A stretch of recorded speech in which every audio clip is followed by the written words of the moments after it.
धनगर समाजाच्या एसटी आरक्षणासाठी सुरू असलेल्या दीपक बोऱ्हाडे यांच्या जालन्यातील आमरण उपोषणाला कोल्हापूर जिल्ह्यातील धनगर समाजाने पाठिंबा दर्शवला।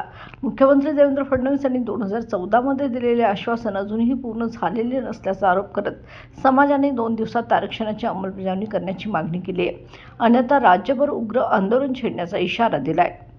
17 सप्टेंबरपासून पुण्यश्लोक अहिल्यादेवी होळकर स्मारक जालना येथे दीपक बोऱ्हाडे यांनी उपोषणाला सुरुवात केली असून आज त्यांच्या उपोषणाचा 8वा दिवस आहे। मात्र अद्याप सरकारकडून दखल घेतलेली नाही।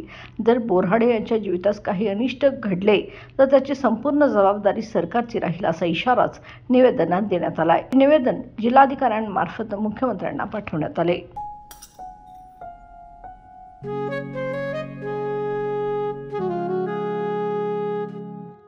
बाबा, आज येताना बासुंदी घेऊन या ना।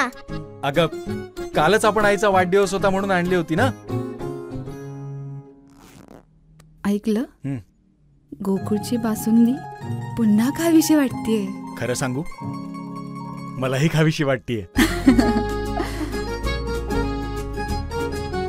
पुन्हा पुन्हा खावीशी वाटणारी गोकुळ बासुंदी।